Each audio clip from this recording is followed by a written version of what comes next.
De diciembre para acá, prácticamente te va que iba a ser la resolución y venido algunos trabajadores impactaron. Hola, buen día. Hoy es martes y bueno, la verdad que hablar de tantos temas como cuando se dice el novelón de la Casa Rosada y los ciertos novelones. Pero yo encontré una, una frase que me pareció muy buena para identificar ciertas hilos rojos y continuidades dentro de lo que es la historia argentina. Y dice así: de aquellos polvos, estos lodos. Es un dicho popular español que en realidad yo me pregunto, ¿no?, si tienen o no relación cuando nos remontamos vamos a remontarnos a la historia de Juan Domingo, que obviamente se ha dicho absolutamente de todo y también se ha contado una historia bastante romántica y novelada, pero bueno, digamos que ya todo el mundo conoce medianamente a algunas personas, pero yo encontré otras personas que eran, la verdad, bastante, todos tenían como una especie de hilo conductor en el tema de los lodos o de los polvos, digamos, ¿no? En cuanto hay un personaje que se llama Raúl Alejandro Apple, que era también nieto de inmigrantes, y cuando uno busca en Wikipedia o en cualquier buscador de Google y demás, el tema que tiene es que todos son, o sea, como título de carrera, son políticos. O sea, como si eso hubiera sido un cursus honorum, habiendo empezado prácticamente o con un tercer grado o siendo un suboficial, terminan siendo generales y demás de oficiales, cosa bastante extraña, pero bueno, esas eran las, como quien dice, las decisiones de Juan Domingo. Este señor, que en realidad estaba en la subsecretaría de prensa y difusión, fue un personaje bastante complicado y que si nos quejamos ahora de ciertas complicaciones y de muchas puteadas que hacen algunos presidentes, bueno, vivir en esa época, tanto sea para la cinematografía como para el periodismo, como para muchos otros lugares, era bastante más complicado. Estableció las listas negras en el espectáculo y en el entretenimiento. Hubo quien claramente, digamos, consideró que era un personaje bastante oscuro de lo que era el gobierno en ese momento. Tenía un presupuesto, ahora que se hablan de los presupuestos, de 40 millones de pesos moneda nacional. Agréguenle a eso 13 millones de pesos. Yo realmente, cuando busqué cómo se puede llamar en palabras todo eso, era algo así como, no sé, era centésimo, billonésimo, no sé, una cosa inexplicable de decir, y una palabra que realmente muestra el deterioro de nuestra moneda. Y la corrupción, además, porque en ciertas cosas no hemos tenido mucha diferencia. Pasamos de este personaje bastante intrigante a otro personaje que fue bueno, él fundó, a todo esto, él fundó la UES, que, bueno, han contado una historia bastante novelada sobre todas las adolescentes que pasaban por ahí y, según lo recabado de mi información, muchas chicas que no, y sus padres, sabiendo la situación que se daba en la Quinta de Olivos, no permitían que las chicas fueran a hacer esos deportes, digamos. ¿Qué pasaba? Las chicas repetían de año o directamente eran echadas de los colegios.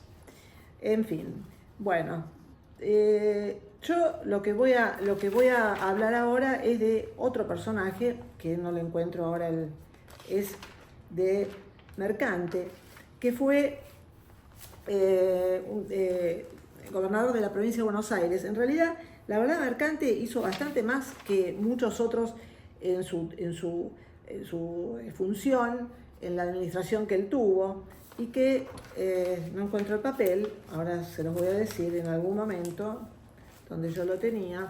Perdón, sí. Bueno, no lo encontré mucho, pero lo que digo es que Mercante, y acá lo tengo en la computadora, fue también un militar y político, digamos. O sea, la carrera de político para mí tiene otra connotación, pero bueno, parece ser que, y esto se ha venido heredando en todas las administraciones, pero volvamos a Mercante. Mercante realmente hizo bastante por la provincia de Buenos Aires en su momento, y la verdad es que lo que más nos toca en este momento es el hecho de que le presenta a Evita. Hay una anécdota histórica que dice que Evita, de condición muy humilde, se viene a Buenos Aires y, digamos, lo que la historia dice y realmente no es novelada, es lo que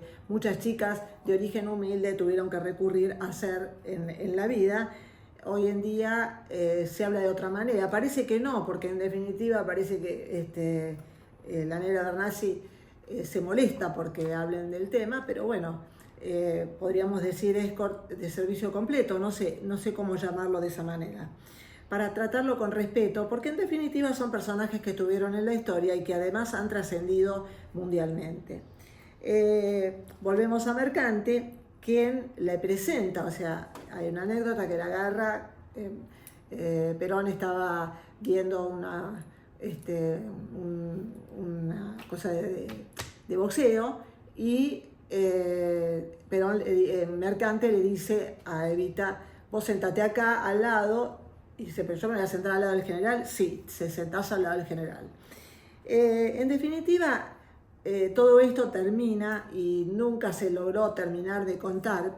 Quizás en algún momento alguien que ya no está haya dejado alguna carta, o ciertamente, como sucede con el hijo de Mercante, escribe un libro. La verdad es que Evita llamaba a Mercante el corazón de Perón. Mercante es el corazón de Perón. Y la verdad es que a Perón no le gustaba mucho, vamos a decirlo ciertamente. Primero por el origen de cómo fue la presentación. Y ahí hago un paréntesis: Mercante tenía después fue secretaria, creo que es Isabel Ernst, no me acuerdo el nombre, a ver si lo encuentro, que después fue su secretaria, una mujer muy inteligente, de familia alemana también, que obviamente fue su amante antes de eso, porque él estaba casado. Y bueno, acá dan los nombres y todo lo demás, pero si realmente les interesa, métanse en Google y van a ver la historia. Un predecesor de Mercante fue Aloe. Aloe tiene una anécdota, y esta es realmente creo que debe estar en algunos anales y archivos, que es realmente, bueno, hoy sería un meme, esa es la verdad, porque mucha de esta gente se ha salvado, la verdad, porque no había redes y no había celulares que filmaran ni nada por el estilo, porque sinceramente si no sería un meme. Cuando fue 1950, él dijo: este es el año de las 3 S's. 50, que todos sabrán que se escribe con C, sesquicentenario, y nuevamente volvió a repetir 50. O sea, un muchacho bastante aplicado, no tenía una formación, digamos, volvemos a decir político. Bueno, sí, podemos decir político.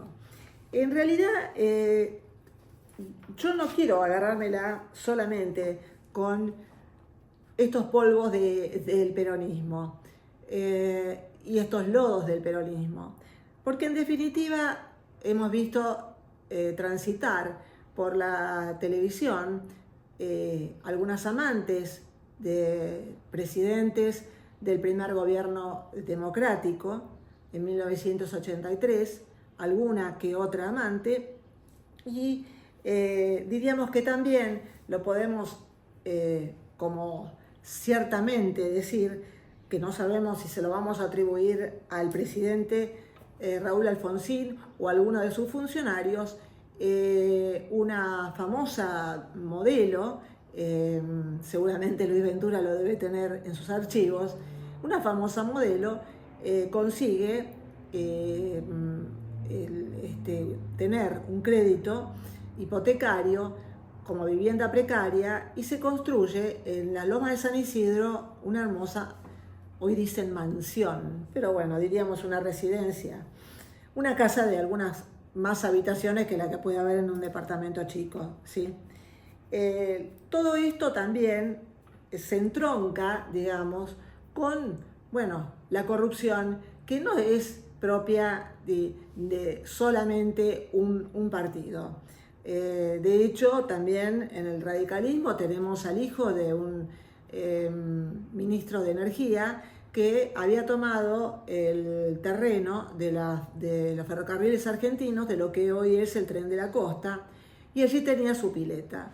O sea, parece ser como que hay un denominador común dentro del tema de ser político en la Argentina o de gobernar en la Argentina, que es básicamente el tema de amantes, chicas a las cuales se le dan favores, chicas a las cuales obtienen favores, porque no son irrelevantes, como se dice hoy en día, o bueno, solamente la están tratando de zorras porque, bueno, ¿qué hizo? ¿Tener una charla en la casa de Barbie? Bueno, realmente tampoco es tan malo, según algunas conductoras, o sea, según algunas feministas que decididamente no entienden que hay cosas que están bien y otras cosas que están mal, así de simple. En tu vida privada podés hacer lo que vos quieras, pero con la plata del Estado y los bienes del Estado, no. Esa es otra de las cosas que, bueno, también podríamos hablar de esa época de Roberto Pettinato, abuelo sería, que también era un, ¿cómo podríamos decirlo? Practicaba jiu-jitsu, profesor de gimnasia, termina siendo el director de cárceles y con alguna que otra vinculación con Eugenio Zaffaroni, que estaba bastante arrinconado, no digo arrinconado en el sentido malo o cosa por el estilo, él estaba en San Luis y con una relación fluida en los 70 con los militares. Bueno, todo cambia, todo se mueve en la Argentina y la verdad es que yo hoy hice una melange, pero este novelón tiene un inicio dentro del populismo y es haberse adueñado del Estado y de las cosas del Estado. Y nosotros, un poco como la rana, nos hemos ido acostumbrando a ciertos, digamos, el agua un poquito tibia en la época de Irigoyen, el agua un poquitito más caliente, bueno, terminó incendiando una iglesia, ¿no? También, una o varias. Y ahí, bueno, hubo un parate, pero también el parate tampoco dio los resultados que debería haber dado, porque en definitiva todo fue como el némesis de lo que iba anteriormente, o sea, era un hecho de venganza con respecto a lo que se hizo anteriormente. Y siempre estuvimos medianamente fluctuando en esa historia, en una historia que nos lleva a polvos y pajas, como dirían los españoles, en donde si vamos a irnos a la historia de la historia de la historia, con respecto ya sea a la corrupción, como también al tema de los amores y deslices, bueno, la Argentina tiene su historia, tiene una historia sobre todo desde el punto de vista de haber heredado todo el tema de una España soliviantada, en cierta manera, donde no teníamos a los cuáqueros ni a los puritanos sajones, y en definitiva se miraba con una mirada bastante complaciente, ¿sí? el tema de la cuestión de lo que es la parte sexual y la parte de la corrupción.